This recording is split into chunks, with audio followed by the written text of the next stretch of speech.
আসসালামু আলাইকুম রহমতুল্লাহি ওবরাকাতুহু। ওয়ালাইকুম আসসালাম রহমতুল্লাহ। উস্তাদ কেমন আছেন উস্তাদ? জি আলহামদুলিল্লাহ, আপনি কেমন আছেন? আলহামদুলিল্লাহ, ভালো আছি উস্তাদ। আলহামদুলিল্লাহ আলহামদুলিল্লাহি রব্বিল আলামিন ওয়াল আকিবাতু লিল মুত্তাকিন والصلاة والسلام على رسوله الأمين وعلى آله الطيبين الطاهرين وعلى زوجاته أمهات المؤمنين وصلى الله عليه وعلى آله وصحبه أجمعين. أعوذ بالله من الشيطان الرجيم. بسم الله الرحمن الرحيم. رب اشرح لي صدري ويسر لي أمري واحلل عقدة من লিসানি يفقهوا قولي. আপনাদের সবাইকে স্বাগত জানাচ্ছি আজকের ক্লাসে। আজকে আমাদের 21তম দিন। আমরা আছি রিডার 5। লেসন 10 আমাদের শেষ হয়ে গেছে। আজকে আমরা লেসন 11-এ যাব ইনশাআল্লাহ। ওকে, লেসন 11টাই হচ্ছে আমাদের সর্বশেষ অধ্যায়। যেই অধ্যায় থেকে আমরা আমাদের নতুন যে পড়াটা সেটা শেষ হয়ে যাবে। মানে বই বই নির্ধারিত, অর্থাৎ বইয়ের প্রতিটা অধ্যায়, বইয়ে যতগুলো অধ্যায় এখন পর্যন্ত আছে আমাদের সামনে সবগুলো এই 11 নাম্বার অধ্যায় পড়ার মধ্যে দিয়ে শেষ হয়ে যাবে। এরপরে বাকি যে দিনগুলো আছে, 32টা দিন আমাদের নির্ধারিত, সেই দিনগুলোতে আমরা আরবি ভাষার গুরুত্বপূর্ণ কিছু লেসন, যেগুলো বইয়ে নাই কিন্তু আপনাদেরকে শেখাতে চাচ্ছি আলাদা নোট দিয়ে, এবং প্রতিটা ক্লাসের সাথেই ওই সংক্রান্ত নোটটা আমি শেয়ার করব যেন আপনাদের অসুবিধা না হয় বুঝতে। মানে এটা আসলে আহামরি কিছু না, ওই ক্লাসে দেখলেই আপনারা শিখে যাবেন যে আসলে ব্যাপারটা কি। এটার মধ্যে আছে ডিরাইভড ফ্রম ভার্বের, অর্থাৎ আমরা এতদিন যে ধরনের ভার্ব দেখেছি এর বাইরেও কিছু কিছু ভার্বের গঠন আছে যেগুলো আবার বহুল ব্যবহৃত। তো সেইগুলো আমরা নিয়ে আসার চেষ্টা করব এবং সংক্ষিপ্ত একটা ধারণা আপনাদেরকে দিব। ভবিষ্যতে যখন ওগুলো নিয়ে আপনারা আবার বিস্তারিত পড়াশোনা করবেন তখন কঠিন লাগবে না, কঠিন বলতে অপরিচিত লাগবে না, এবং সহজেই বোধগম্য হবে ইনশাআল্লাহ। উম, সমস্ত ভাষা শেখার পদ্ধতিই এক পৃথিবীতে, সেটা হচ্ছে ভাষার প্রতি আগ্রহ, ওই এবং প্রচণ্ড বলা, হ্যাঁ, এবং সেই সাথে সাথে শোনা, এভাবে করতে করতে এটা একটা চলমান প্রক্রিয়া। এমন না যে বলা যে আমি পারি এটা, এরকম উচিত না। যিনি খুব ভালো আরবি পারেন, যিনি দোভাষী হিসেবে কাজ করেন, তিনি যদি বিনয়ী হন, আন্তরিক হন, তিনি বলবেন যে আমি শিখছি, চেষ্টা করছি। ভাষা এরকম, বিদেশি ভাষা বিশেষ করে। আর যেটা আমাদের মাতৃভাষা সেটা নিয়ে তো আসলে আমাদের অত কিছু ভাবনার নাই। মানে আমাদের পেশাগত দিক বা যেটা থেকে আমরা বলি, কারণ আমরা মনে করি ওইটা আমরা পারি বা আমাদের যতটুকু প্রয়োজন হয় সুন্দর করে বলার জন্য। তাহলে ভাষা শেখার জন্য প্রচন্ড আগ্রহ থাকতে হবে সেই ভাষার প্রতি, তাহলে সেটা শেখা যায়। এবং আপনি যতটুকু, যে কয়টাই শব্দ অর্থ জানবেন, যতটুকু নিয়ম জানবেন, সেটার মধ্যে থেকেও বলা যায়। এবং ওই প্রান্তে যারা থাকবে, যারা আপনার কথা শুনবে, তারা ওইটা বুঝে নিবে এবং আপনাকে স্বাগত জানাবে।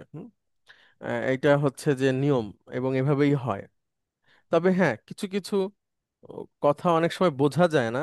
যেমন খুব দ্রুত যদি কেউ আরবি বলে এবং তার এক সাথে সাথে একটা দুইটা যদি লোকাল কথা চলে আসে, তখন বোঝাটা কঠিন হয়ে যায়। যেমন হচ্ছে যে আমরা শিখি যে আহ, আমরা একটা কথা শব্দ যদি বলি যে আসো বা আসেন, হ্যাঁ, এই কথাটাকেই বাংলা ভাষায় অনেকভাবে বলা যায়। যদি আমরা ওইভাবে করে বলি, মানে আমাদের চোখের সামনেই বা আমাদের কানে বাজে এরকম আহ, বেশ কয়েকটা শব্দ আছে, কিন্তু যখন একজন বিদেশি বাংলা ভাষা শিখবে, সে শুদ্ধটাই শিখবে যে আসেন বা আসো। কিন্তু এইটাকে বিভিন্ন ভাবে আমরা বলতে পারি এবং আমাদের কানে নিয়মিত এগুলো বাজে, আমরা যদি লক্ষ্য করি। আসোকে অনেক ভাবে বলা যায়, হ্যাঁ। এটা তো যাই হোক, আমরা আমাদের লেসনে চলে আসি। আমরা দীর্ঘ একটা পথ অতিক্রম করে এখন এই সময়ে এসে দাঁড়িয়েছি। তো আল্লাহ সুবহানাহু ওয়া তাআলার প্রতি কৃতজ্ঞতা যে তিনি আমাদেরকে সুস্থ এবং সবলভাবে নিরাপদের সাথে নিরাপত্তার সাথে এই পর্যন্ত এনেছেন, এবং সামনে যে দিনগুলো আছে সেগুলো অতিবাহিত করার তৌফিক দান করুক।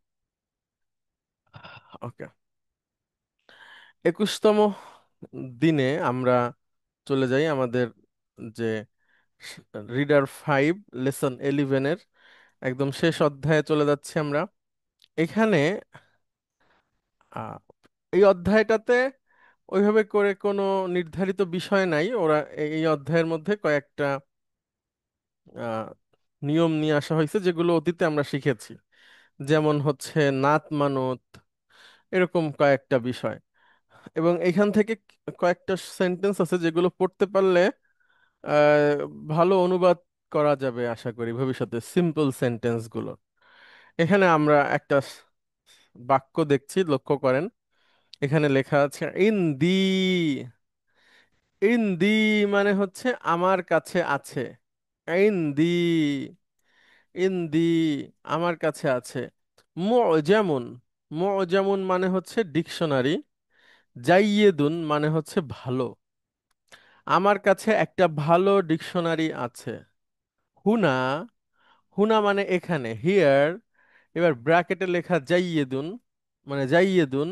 নাতুন, নাত মানে হচ্ছে সিফাত বা বিশেষণ। বিশেষণ বাংলায় যদি বলি, ইংরেজিতে যদি বলি তাহলে অ্যাডজেক্টিভ, আর আরবিতে এটাকে বলে নাত।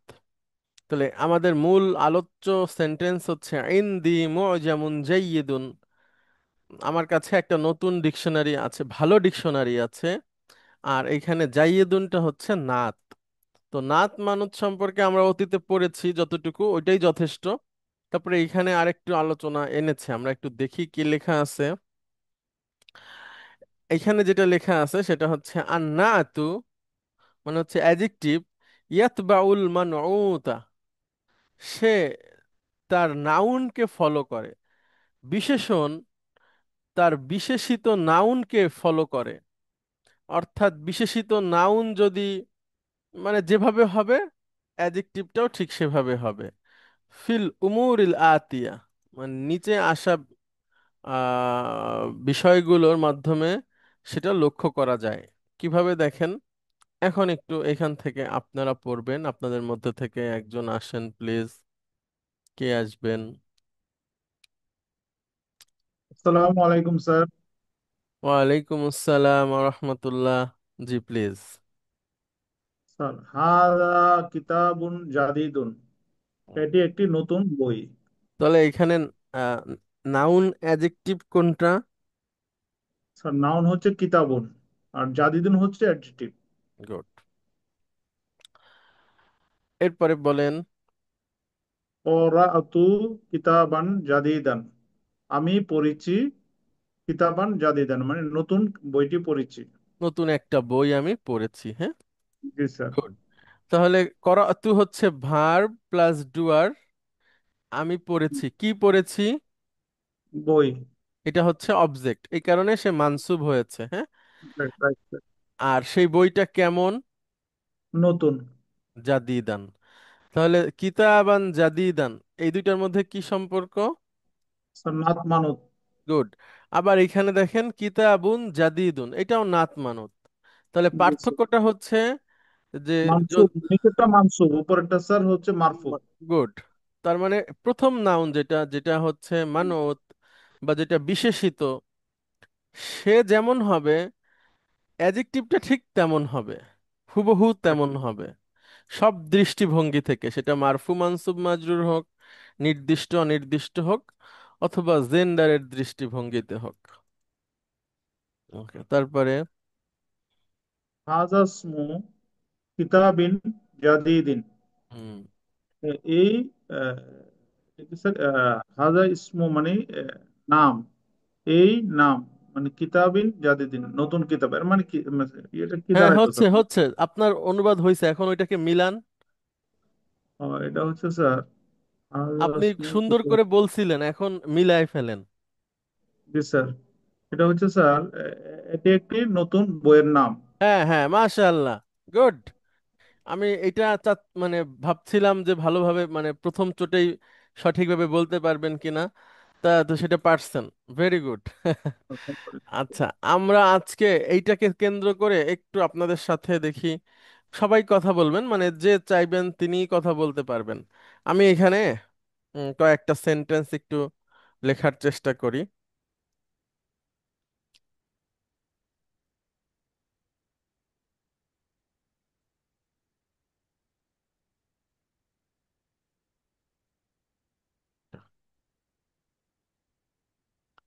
লক্ষ্য করেন, এটা ইমাম সাহেবের বাড়ি। তো আমরা সাহেব বলতে নির্দিষ্ট বুঝাচ্ছি, হ্যাঁ।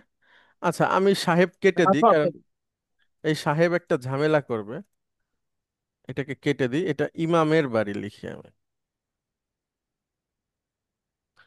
হ্যাঁ, ওকে। এখন এটাকে আরবি করতে হবে।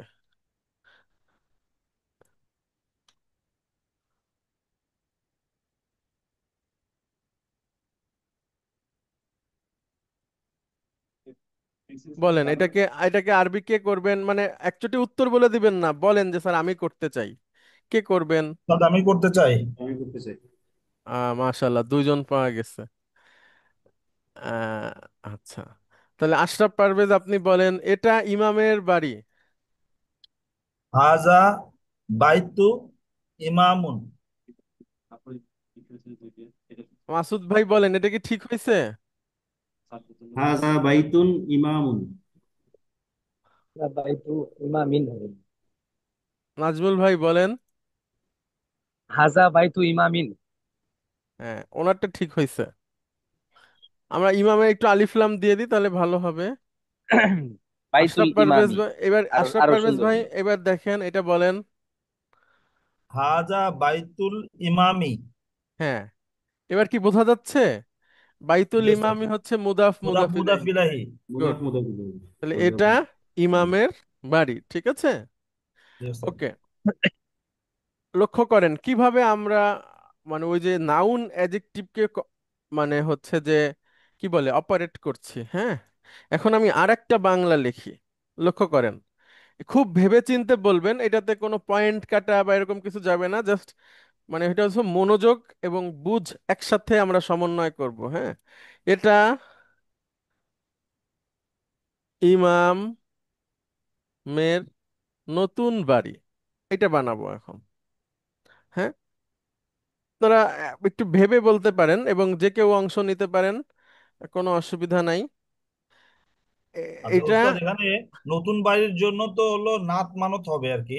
গুড। নতুনটা হলো একটা এখানে ইয়া হবে। এখানে লক্ষ্য করেন, নতুন হ্যাঁ, কোন জিনিসটা নতুন? বাড়িটা নতুন। গুড, বাড়ি নতুন। তাহলে আমরা ওইভাবে করে আরবিটা সাজাই আগে। এটা ইমামের বাড়ি, এটা লিখে ফেলি, হ্যাঁ। এই যে এটা যেটা লেখা আছে এটাই, ঠিক আছে। হ্যাঁ। এটা ইমামের বাড়ি, এই পর্যন্ত ঠিক আছে। এইবার আপনাকে নতুনটা বসাতে হবে। জাদিদু। এখন দিদি। না, আহ, যা, আচ্ছা। আচ্ছা, বাইতু বাইতুর আচ্ছা, সাথে হবে না ওস্তাদ? হ্যাঁ হ্যাঁ ঠিক আছে, আমি এক মাঝখানে একটা নিয়ম মনে করাই দেই। সেটা হচ্ছে মুদাফ ইলাইহি যদি নির্দিষ্ট হয়, তাহলে মুদাফও নির্দিষ্ট হয়ে যাবে। মানে মুদাফ যদিও আল বা তানবিন নেয় না, কিন্তু এটার ধর্ম হচ্ছে যে তার যে মুদাফ ইলাইহি সে যদি নির্দিষ্ট হয়, তাহলে মুদাফও নির্দিষ্ট। আর তার মুদাফ যদি বাইতুল অনির্দিষ্ট হয়, ইমাম। তাহলে মুদাফও অনির্দিষ্ট। অর্থাৎ তার মুদাফ ইলাইহির উপর নির্ভর করবে তার নির্দিষ্ট অনির্দিষ্ট হওয়া। এখন আশরাফ পারভেজ ভাই বলেন, এইখানে বাড়িটা কি হাযা নির্দিষ্ট নাকি বাইতুল অনির্দিষ্ট? বাড়িটা তো অনির্দিষ্ট। না, দেখেন তার মুদাফ ইলাইহি কি। ও, মুদাফ ইলাহি নির্দিষ্ট, তাহলে তাহলে বাড়িটাও নির্দিষ্ট। হ্যাঁ হ্যাঁ, তাহলে বাড়িটা নির্দিষ্ট, তাই না? জি এখন ওস্তাদ। যখন আপনি তার অ্যাডজেক্টিভটা বসাবেন, তখন ওইভাবে বসাবেন। বসেন, বলেন এবার কিভাবে বলবো। হাজাল হাজা বাইতু ইমামিন আহ, জাদিদু। না, নির্দিষ্ট হবে, বাড়িটা নির্দিষ্ট না। আল আল তার আল জাদিদি। জেড দিচ্ছেন কেন? আল জাদিদু। হ্যাঁ, এখন পুরোটা এক নিঃশ্বাসে পড়েন তো কিভাবে পড়তে হবে? হাজা হাজা বাইতুল বাইতুল ইমামিল জাদিদু। গুড। তখন এইটা আর এটা নাত মানত, ঠিক আছে। আহ, জি উস্তাদ। এইটা বোধহয় একটু আমার মনে হয় একটু মনে হয় মিস করে গেছিলাম। না না, মিস করেননি, আমি আজকেই প্রথম এটা আলোচনায় আসলাম। আচ্ছা আচ্ছা অসুবিধা নেই, উস্তাদ। এটা আমরা শিখছি, হ্যাঁ, এমন না যে এটা না বলতে পারলে হবে না, এটা আমরা শিখছি এখন। আচ্ছা জি দেখেন উস্তাদ। রিলেশন গুলো দেখাই তাহলে। এটা এই বাইতুর সাথে আল জাদিদুর সম্পর্ক নাত মানত, আর জি উস্তাদ। বাইতুর সাথে ইমামের সম্পর্ক কি? মুদাফ মুদাফ ইলাইহি। মুদাফ মুদাফ ইলাইহি। Excellent excellent excellent. ব্যাস, এই দুইটাকে একটু বুঝতে পারলে সহজ হয়ে যাবে। এবার আমি পরের সেন্টেন্সে আসি। দেখেন মানে অ্যাডজেক্টিভ কিভাবে বসে বা কাজ করে, হ্যাঁ। আচ্ছা এইবার আপনাদের বাইরে আমি একজনের কাছ থেকে শুনতে চাই। দেখেন এবার সেন্টেন্সটা আমি একটু ঘুরাচ্ছি। এটা,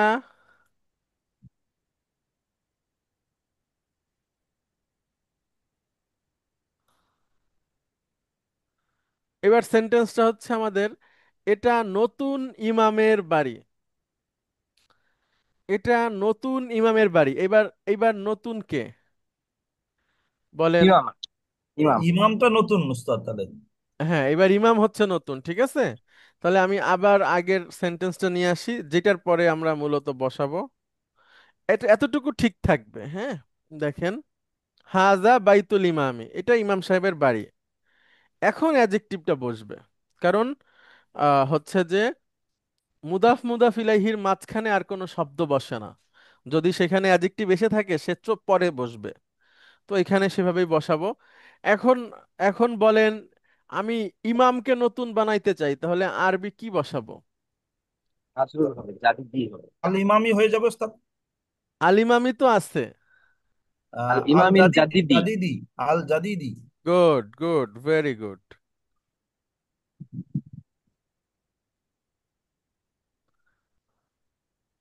কারণ নাত মানত হিসাবে। গুড। এখন পুরো পুরো আরবিটা এক নিঃশ্বাসে বলেন। হাজাল হাজা বাইতুল ইমামিল জাদিদি। গুড। অর্থ? এইটা নতুন নতুন। ইমামের বাড়ি। আর উপরের সেন্টেন্সটা বলেন। হাজা বাইতুল ইমামিল জাদিদু। তখন অর্থ কি হবে? এটা ইমামের নতুন বাড়ি। গুড। অর্থাৎ নাত জব, মানতের উপরে বেস করে হচ্ছে ওস্তাদ যে কার সাথে কার সম্পর্ক। হ্যাঁ হ্যাঁ হ্যাঁ হ্যাঁ হ্যাঁ। কিন্তু এই জায়গাটায় যে আলিফ লামটা এটা হলো ইয়ার সাথে মুদাফ ইলাইহির সাথে সম্পৃক্ত। হ্যাঁ মানে আপনি যার অ্যাডজেক্টিভ বসাবেন সে কি নির্দিষ্ট নাকি অনির্দিষ্ট, সে পুরুষবাচক নাকি মহিলাবাচক, সে একবচন নাকি বহুবচন, এটা আপনাকে খেয়াল করে সেই অনুযায়ী সেই সেই অনুপাতে বসাতে হবে, আচ্ছা ঠিক ঠিক আছে আছে। ওস্তাদ। আর তো যদি এখানে এটা একটা ইয়া হইতো ওস্তাদ, যদি এটা এভাবে হইতো, হাজা বাইতু ইমামি যদি হইতো শুধু হাজা নির্দিষ্ট বাইতু ইমামিন, ইমামি। আপনি ইমামকে ইমামিন হ্যাঁ। অনির্দিষ্ট করবেন, তাই তো। হ্যাঁ ওকে, আমরা করি তাহলে।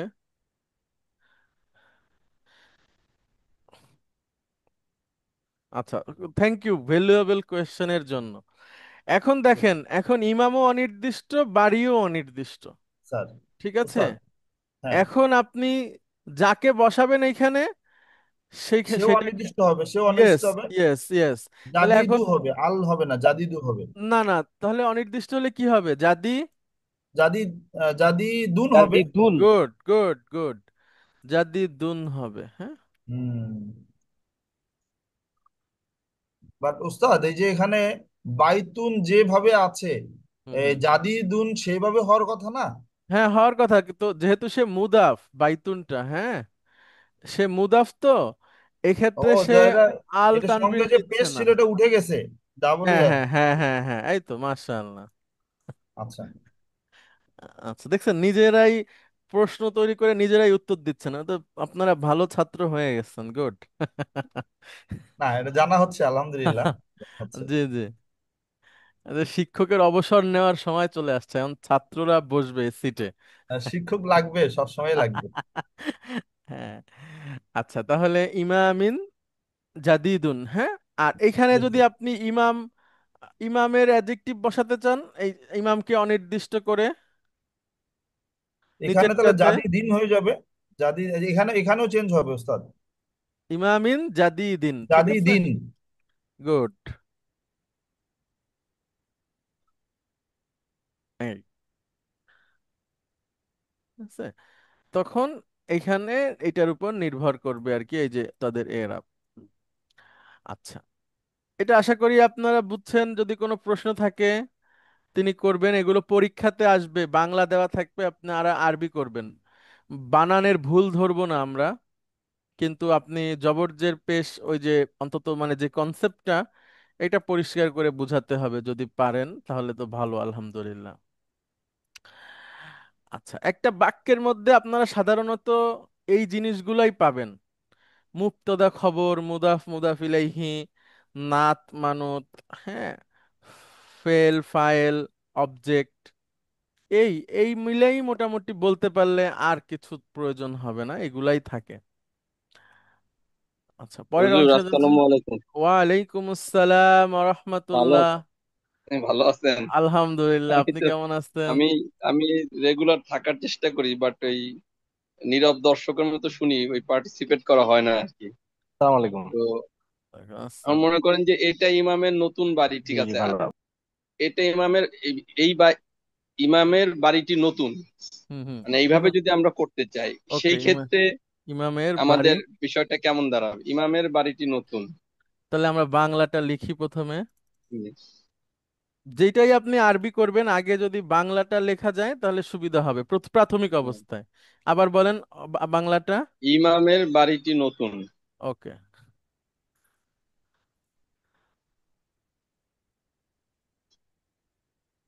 ওকে। এখানে শফিক ভাই আপনাকে প্রথমে ইমামের বাড়ি বানাইতে হবে আরবি। হুম। ইমামের বাড়ি আরবি কি হবে? বাইতু ইমামে। বায়তুল ইমাম। বাই। তো শেষ বলেন, আপনি তো হুজুরদের মতো বলতেছেন। শেষটুকু বল, ইমা মি। ঠিক আছে, বাইতুল ইমামি, হ্যাঁ বাইতুল ইমামি। ওই আগেরটার মতোই শফিক ভাই, জাস্ট সেম। আপনি দেখেন ইমামের বাড়ি কি বের হয়েছে, কথাটা তো বের হয়েছে তাই না?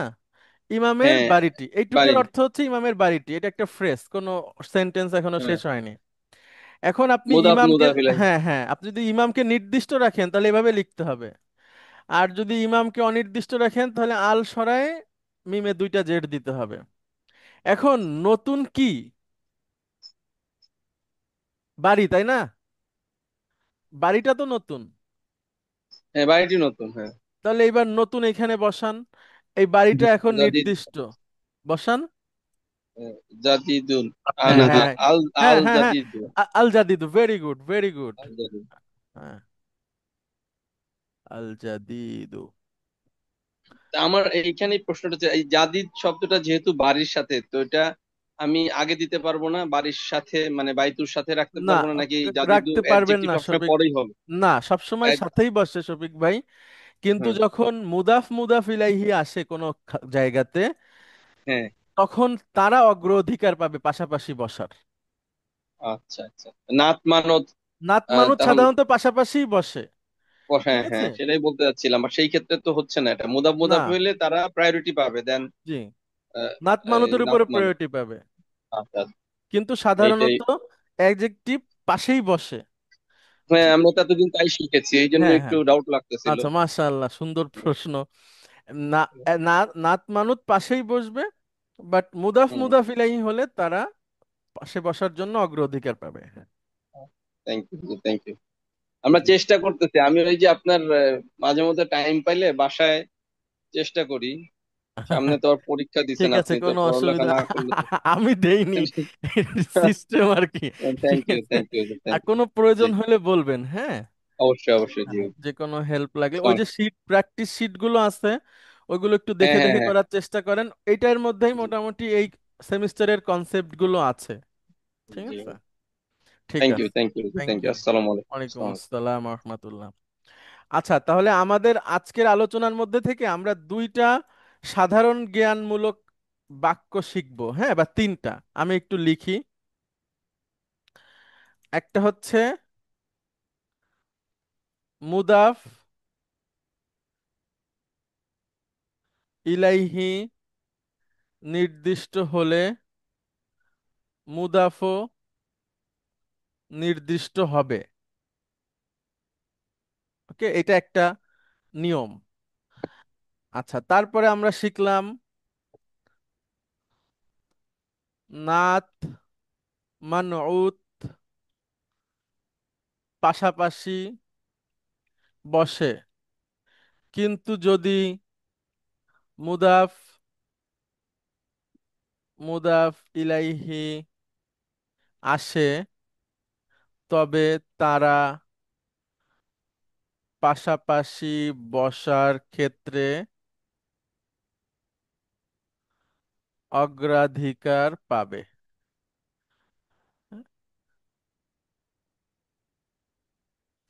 তাহলে নির্দিষ্ট মুদাফ ইলাইহি নির্দিষ্ট হলে মুদাফও নির্দিষ্ট হবে। নাত মানুত পাশাপাশি বসে, কিন্তু যদি মুদাফ ইলাইহি আসে তবে তারা পাশাপাশি বসার ক্ষেত্রে অগ্রাধিকার পাবে। হ্যাঁ, তাদের মাঝখানে আর কেউ বসতে পারবে না। ওকে, এটা আমাদের পুরনো কথা, কিন্তু এইভাবে করে আলোচনা হয়নি এর আগে।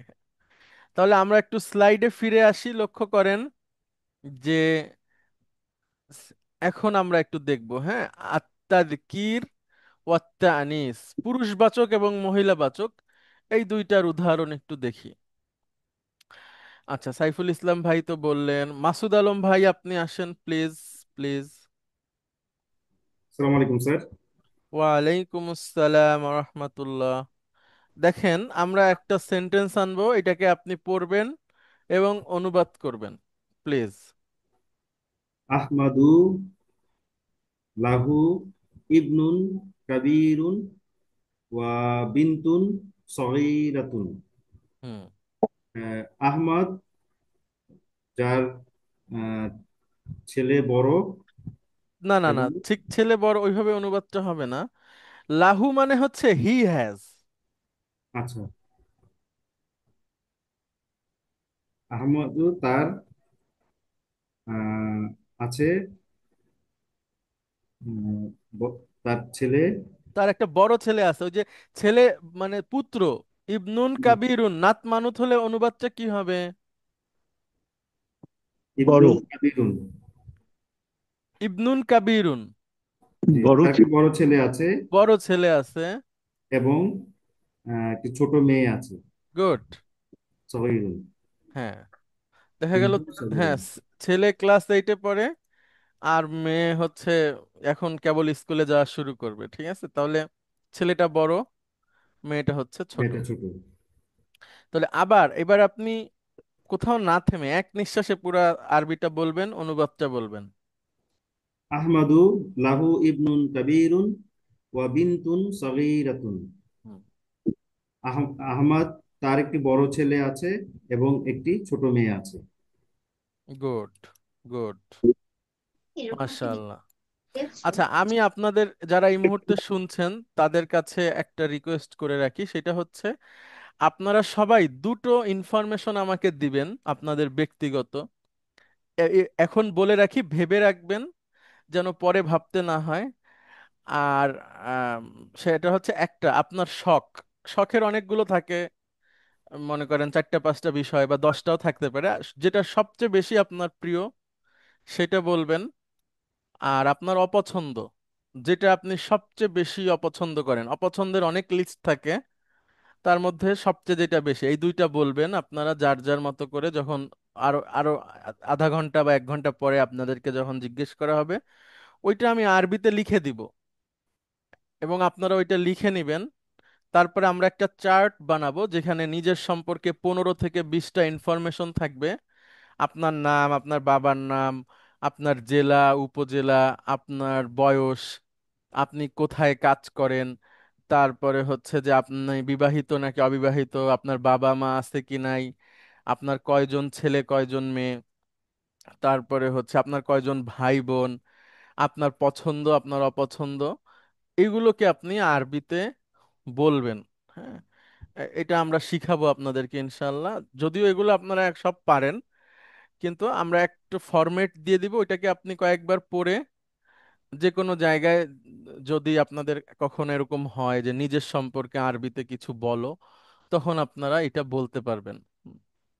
সেটা আপনাদেরকে শেখাবো। এবং সেই সাথে সাথে এইটাকে আপনারা আপনাদের ফ্যামিলিতেও বলতে পারেন। মানে আমরা এখানে এমন এমন শব্দ নিয়ে আসবো যেই শব্দগুলো আমরা খুবই ব্যবহার করি।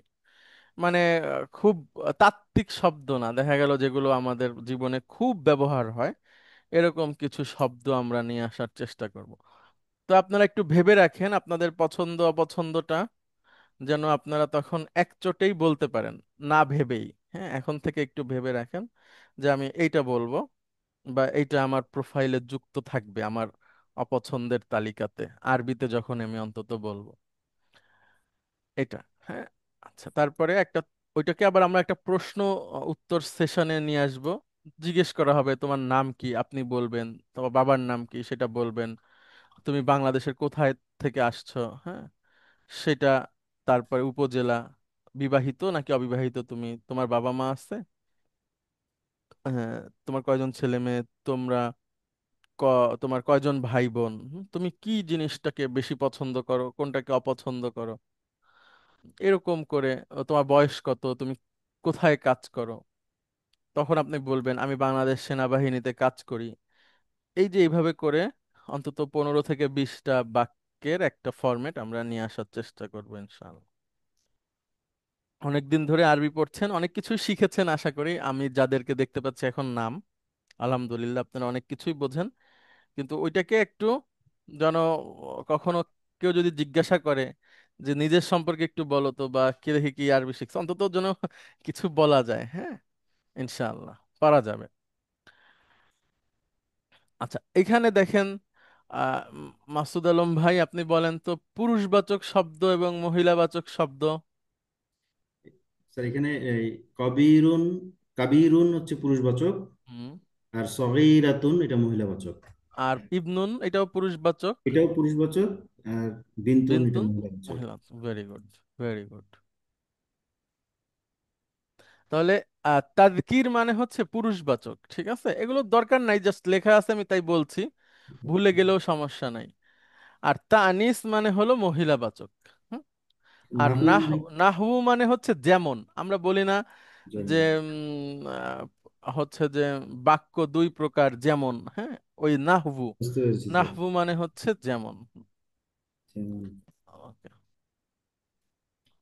আচ্ছা, ইফরাদ মানে এক বচন, আর তাসনিয়া মানে হলো দ্বিবচন, আর জামউ মানে হলো বহুবচন। আরবিতে এক বচন, দ্বিবচন এবং বহুবচন হয়। হ্যাঁ, নাহবু যেমন, এটার একটা উদাহরণ স্বরূপ একটা বাক্য আমরা দেখি,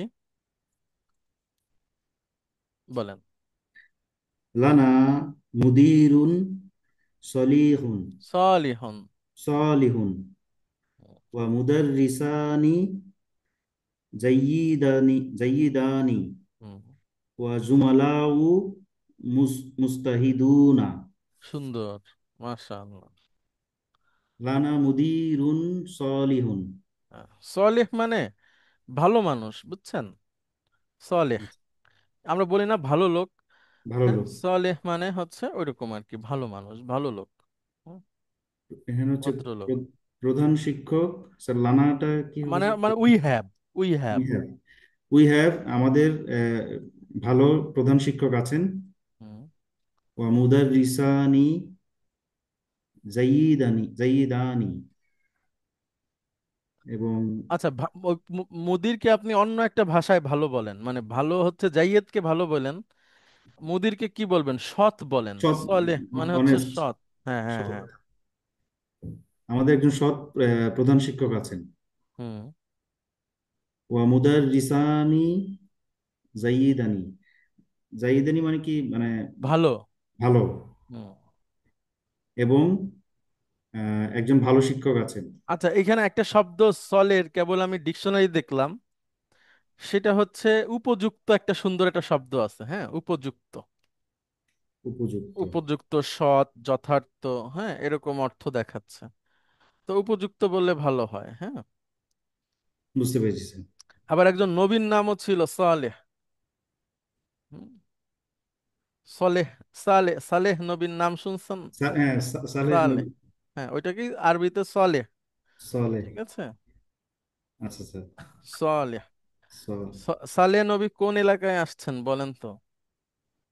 স্যার এটা তো বলতে পারতেছি না। তার জাতির নাম বলেন। ওয়াইলা সামুদা আখাহুম সালিহা। সামুদ, সামুদ গোত্র, হ্যাঁ। সামুদ গোত্র, নাম শুনেছি স্যার, সামুদ গোত্র। হ্যাঁ। আর সালেহ আলাইহিস সালাতু আসসালাম এসেছিলেন হচ্ছে আপনার বলতে পারেন জর্ডান, ঠিক আছে। জর্ডানে। জর্ডান মানে এই এই এই এলাকাটাতে, হ্যাঁ। বুঝতে পেরেছি স্যার। লুত মানে হজরত ইব্রাহিম আলাইসাল্লাম লুত আলাইসাল্লামের সম্ভবত আগে, না জি। সম্ভবত হ্যাঁ সামুদ। হ্যাঁ জি স্যার, আগে। জি। আগে এবং তার আগে নূহ হুদ। নূহ আলাইসাল্লামের পরে। হ্যাঁ, এবং হচ্ছে সালেহ আলাইহিস সালাম, তারপরে হুদ আলাইহিস সালাতু ওয়াসসালাম। জি স্যার, এই গোত্রটাও কি ওখানে জর্ডানের এসেছিলেন? আমি আপনাকে বলি, আপনি যে ওই ম্যাপে ইসলাম যদি এলাকা দেখেন, বেসিকলি হ্যাঁ, ম্যাপে মানে যদি দেখেন ইসলাম তাহলে এলাকাতে বড় ছিল। মানে স্পেসিফিক্যালি জর্ডান বললে আমাদের ওই হজরত ইব্রাহিম আলাইসাল্লাম, লুত আলাইসাল্লাম, ওই সময়ের বিষয়টা বেশি করে আসে। হুম হুম হুম। জি স্যার। না কিন্তু হচ্ছে যে আপনারা যদি মানে ম্যাপ দেখেন, হ্যাঁ, তাহলে ম্যাপে একটা সুন্দর ব্যাপার আছে, মানে খুব সহজে হচ্ছে যে বোঝা যায়। সেটা হলো, আমি একটু দেখাই এখান থেকে আসলে আহ, উম,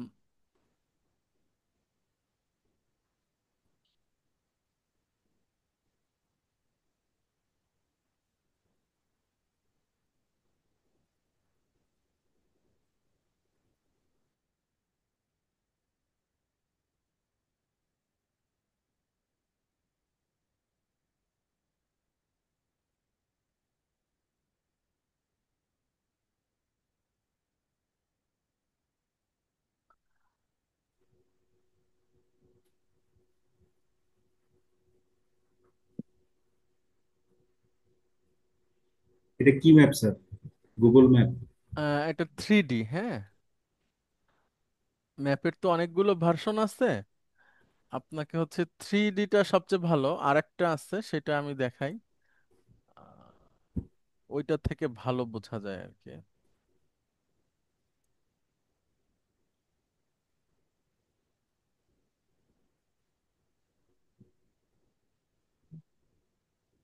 হ্যাঁ, এইখান থেকে ভালো বুঝতে পারবেন।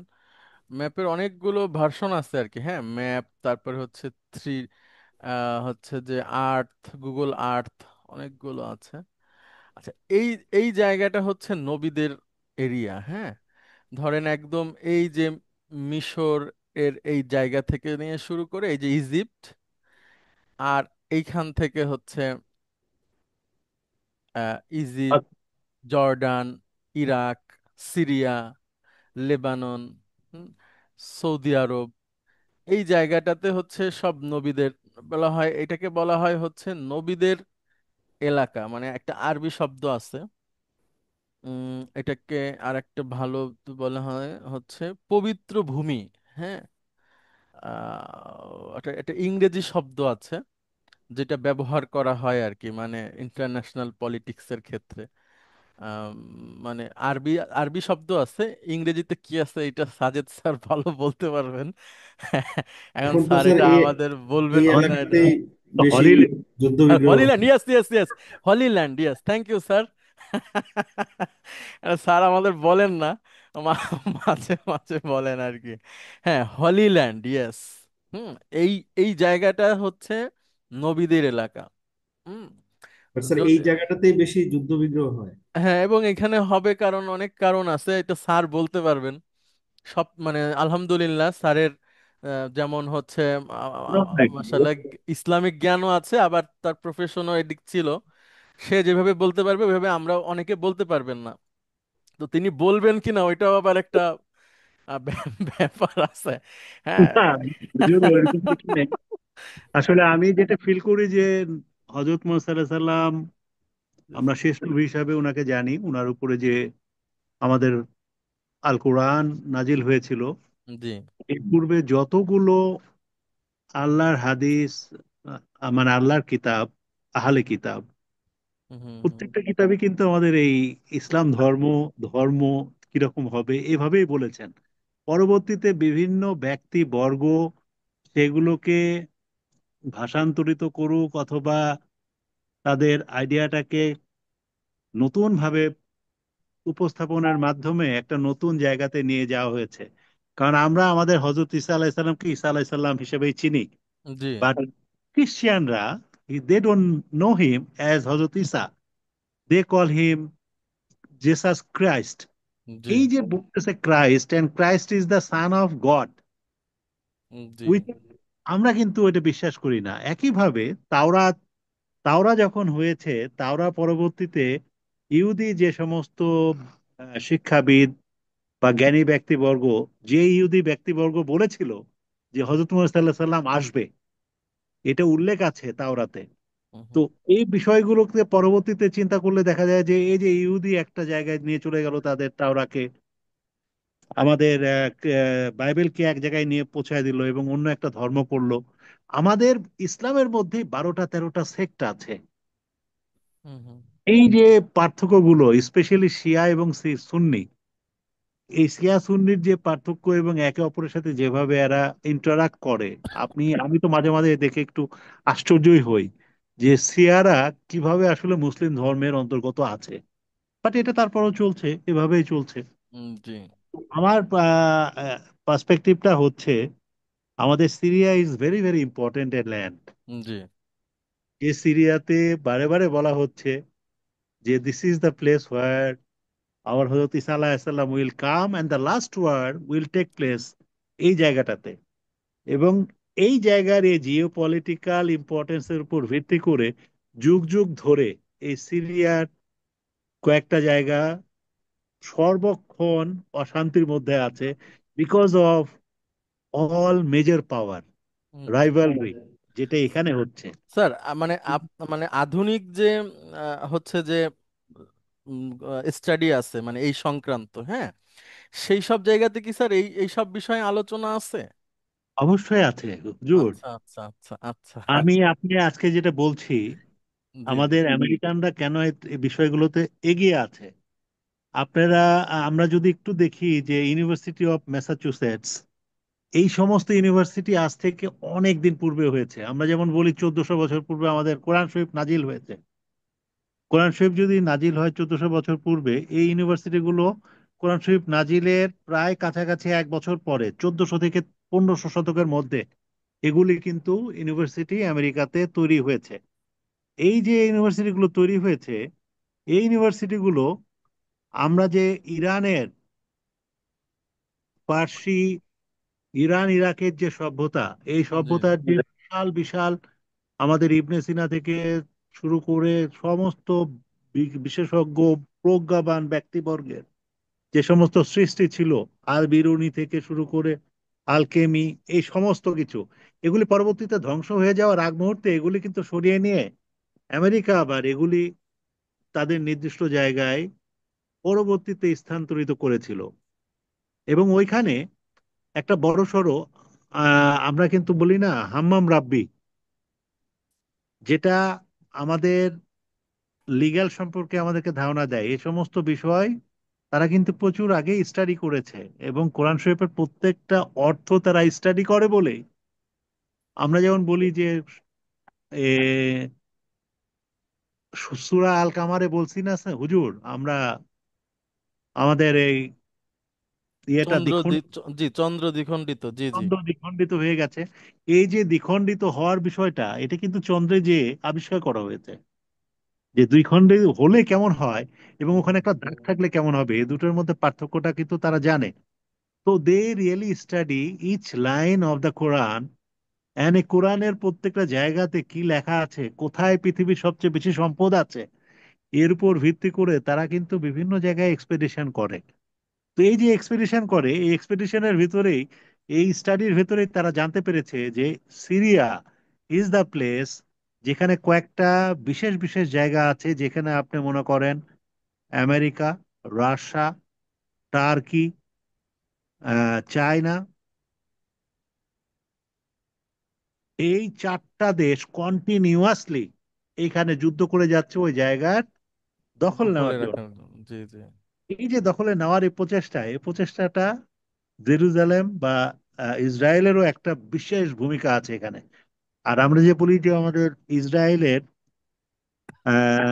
গোল্ডেন ডোম থেকে শুরু করে ওখানে আমাদের তিনটা সভ্যতার সম্মিলন কেন্দ্র, ইসলাম আছে, আমাদের টেম্পল আছে অর্থাৎ খ্রিস্টিয়ান আছে, ইহুদি আছে। এই যে তিনটা ধর্মীয় অবস্থান ওইখানে এত গুরুত্বপূর্ণভাবে বলা হয়েছে, হুম, এই বিষয়টা ওরা অত্যন্ত গুরুত্ব সহকারে পড়ে। এবং এই জন্যই প্রতিবারই আপনি দেখবেন মিডল ইস্টের যত যত সমস্যা দূর ইয়ে করতে করতে করতে করতে কিন্তু ওই শেষমেশ এই লেবাননে এসেই জি বৈরুত সিরিয়াতে এসেই কিন্তু শেষ হচ্ছে। এবং জি জি continuously Syria is a point of all focus. তো এটা থাকবে, আল্লাহ তাআলাও এটা উল্লেখ করেছেন এখানে, যেহেতু আপনার প্রত্যেকটা সম্প্রদায়, প্রত্যেকটা সভ্যতা এটার ভ্যালু বোঝে। আমার মনে হয় till the time will be doomed or will come to the day of judgement, এই জায়গার গুরুত্ব মানে কন্টিনিউয়াসলি এটা বাড়তে থাকবে। আর হুম, আমার কাছে আরেকটা আন্ডারস্ট্যান্ডিং আছে হুজুর, জি নবী সাল্লাহ সাল্লামের, সরি, হজরত ইব্রাহিম আলাইহিস সাল্লামের যে আমরা জাতির পিতা বলি, এই জাতির পিতা হিসেবে তার যে দুইটা সভ্যতা দুই জায়গায় তৈরি হয়েছে, একটা কেন সৌদি আরবে নিয়ে গেল, আর একটা কেন আপনার প্যালেস্টাইন। জেরুজালেমে। জি। এই যে প্যালেস্টাইনে আসলো এবং প্যালেস্টাইন থেকে তারপরে এটা হযরত ইউসুফ আলাইহিস সালামের মাধ্যমে মিশরে চলে গেল। গেল ইজিপ্টে, জি ইজিপ্ট থেকে ওখান থেকে চলে গেল ইরাক ব্যাবিলনে, ওখান থেকে আবার ফেরত আসলো, এসে আপনার পুরা জর্ডান জুড়ে তারা ঘোরাঘুরি করলো। লাস্টে একটা জায়গায় তারা বিতাড়িত হয়ে গেল তাদের কর্মকাণ্ডের কারণে। এবং আল্লাহ তাআলা বিভিন্ন সময় কোরআন শরীফে বিভিন্ন জায়গায় উল্লেখ করেছেন তাদেরকে ক্ষমা করে দেওয়া হয়েছে, তাদেরকে আবার ক্ষমা থেকে আবার তারা পাপটা করেছে।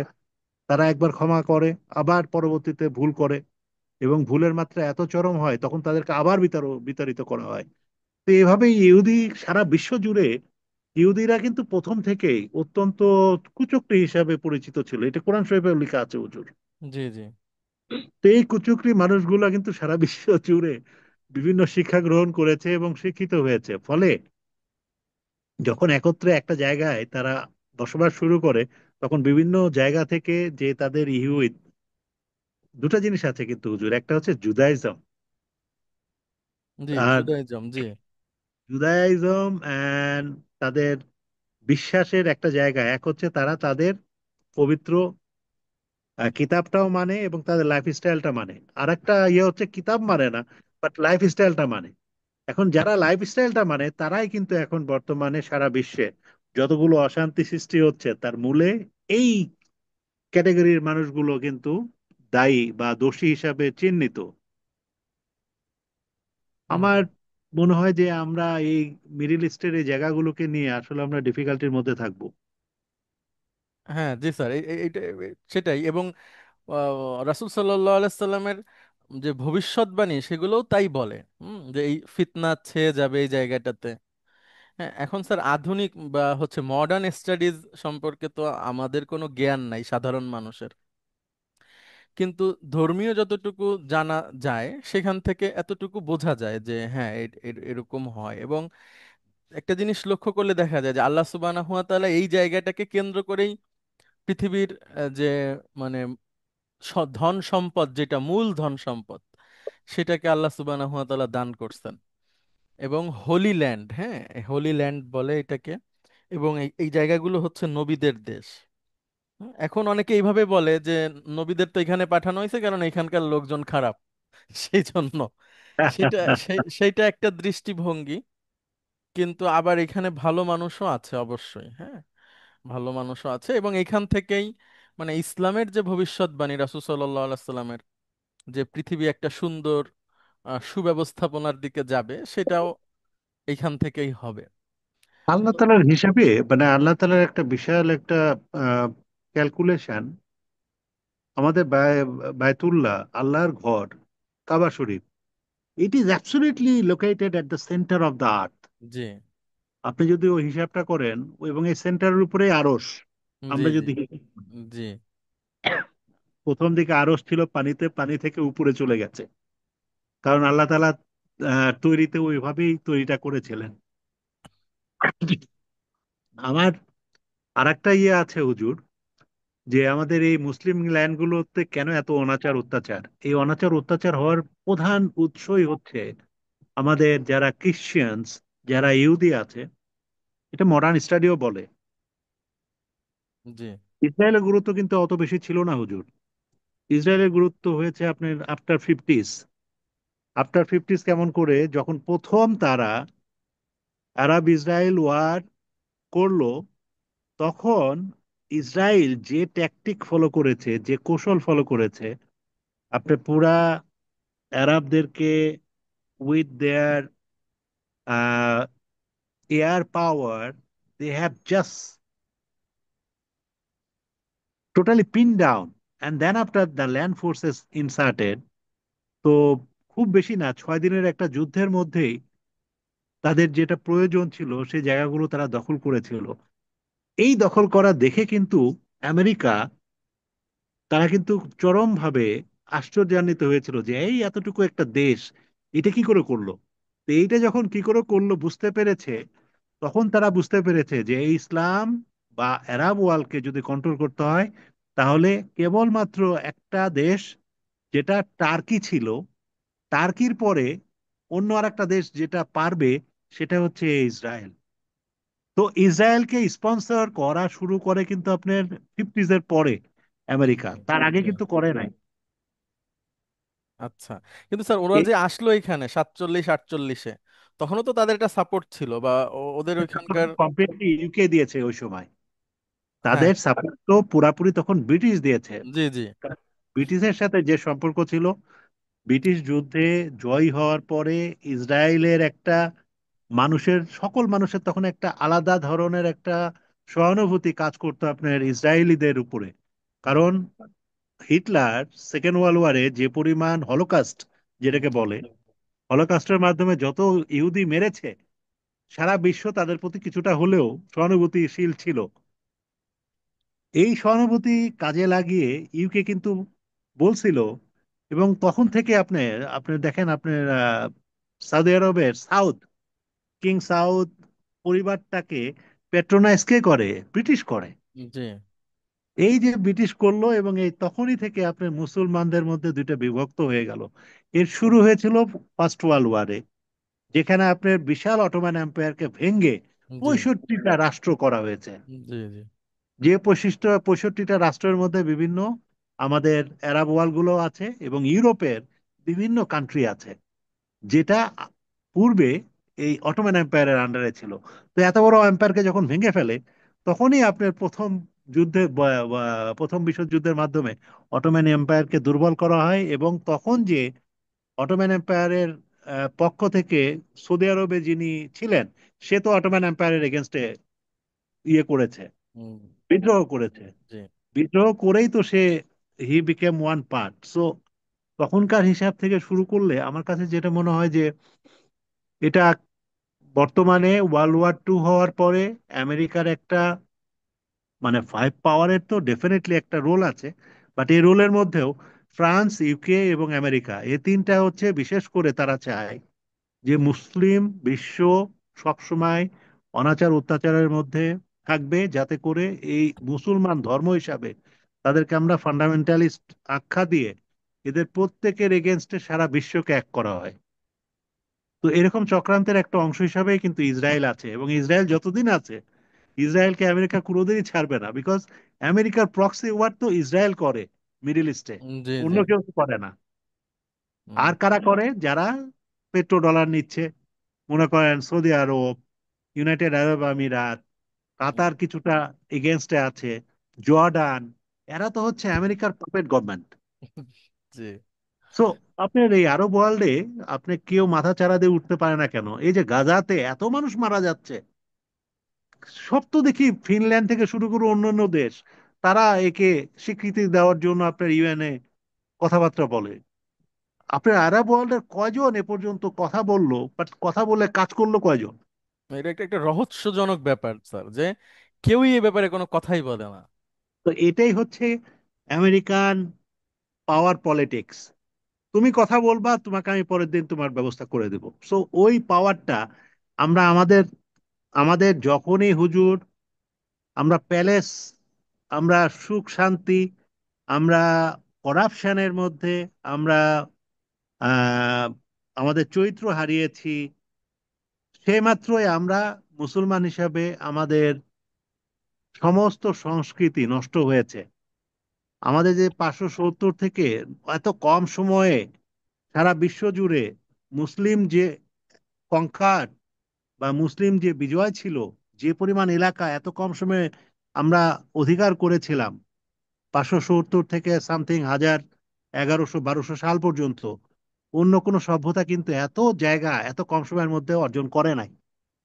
অনেকে বলে মঙ্গল এম্পায়ার অতি কম সময়ে অনেক জায়গা দখল করেছিল, ইয়েস অনেক জায়গা দখল করেছিল, but if you compare with the empire of Muslim world, এটা কিন্তু ওটার চেয়ে বেশি ছিল। তো এই জিনিসগুলো কখন থেকে নষ্ট হওয়া শুরু করলো? যে মাত্র আপনি মনে করেন অটোম্যান এম্পায়ার খুব ভালো একটা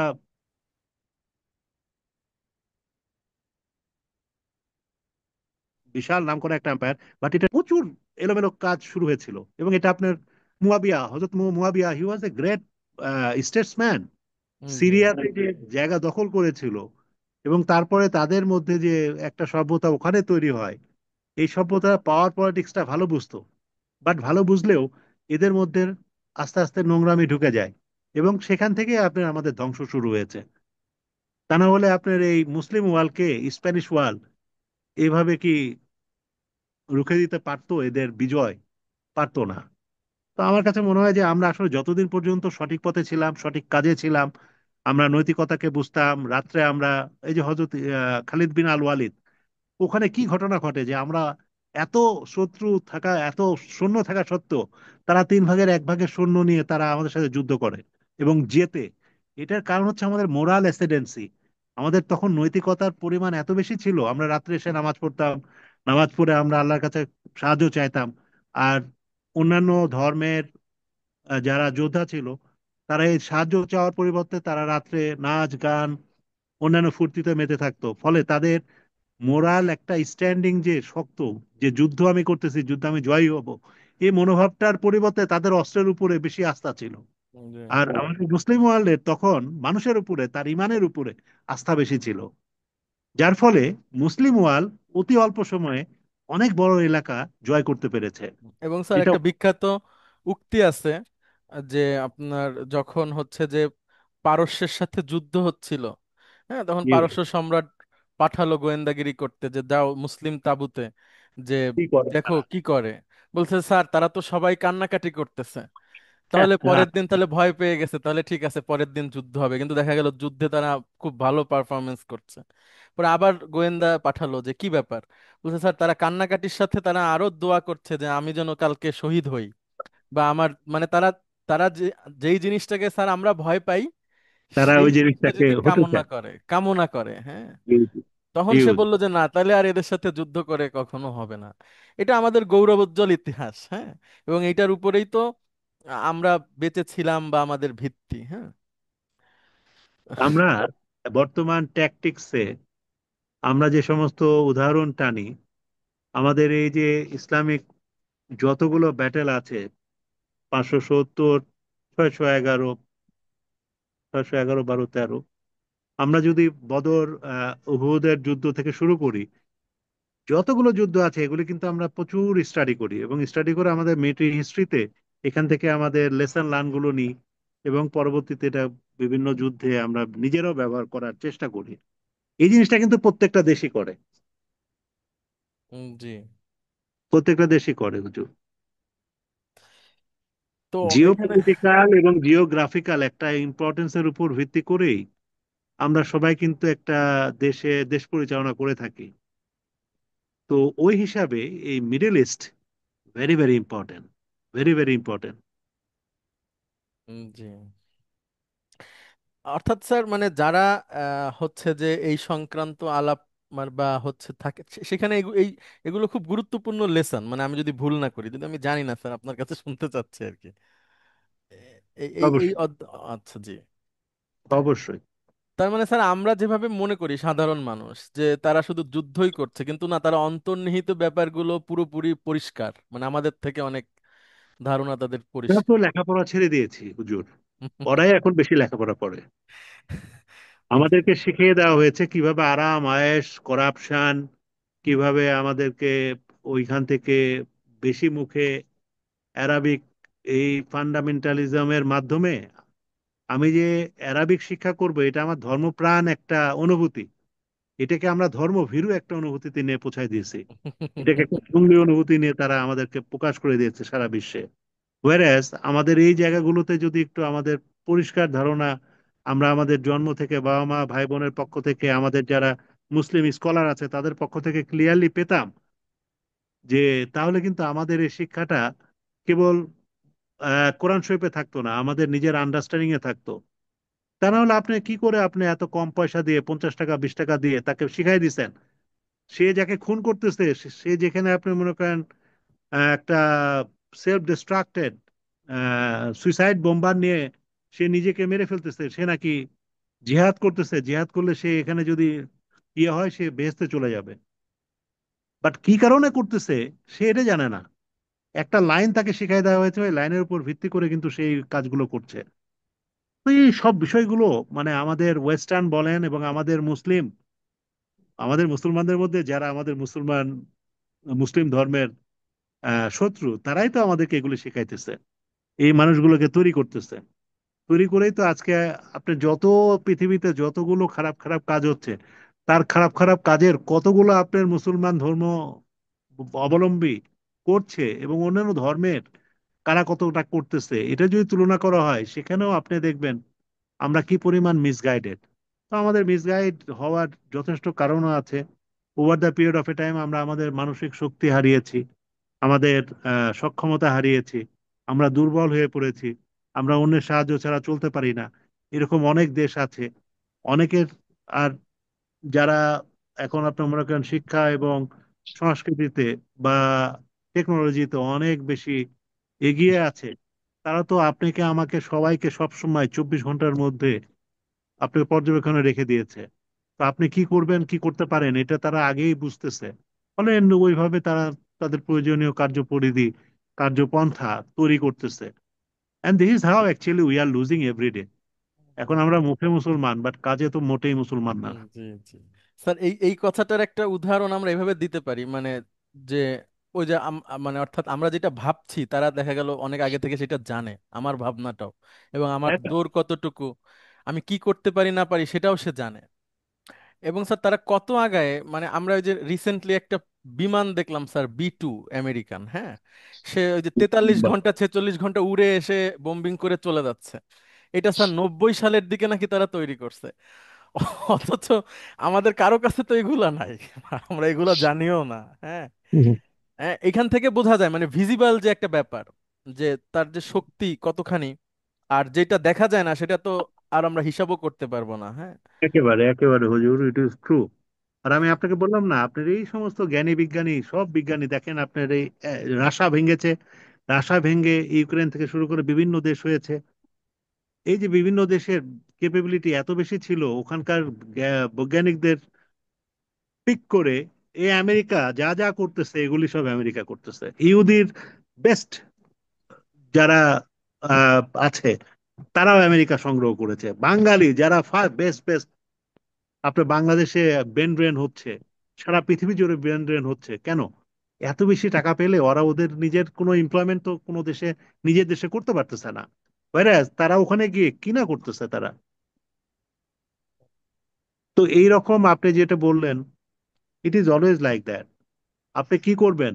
আজকে এআই আপনার কাণ্ড কারখানা দেখে আপনি কোনটা কোনটা সার্চ করতেছেন, কোনটা কোনটা দেখতেছেন, এর উপরে হিসাব করে আপনি জানেনও না, অথচ আপনি সকালবেলা দেখতেছেন কানেক্ট, আপনি কার সাথে যোগাযোগ করবেন বা কে আপনার ফ্রেন্ড লিস্ট হতে পারে বা ফ্রেন্ড লিস্টে কে কে আসতে পারে।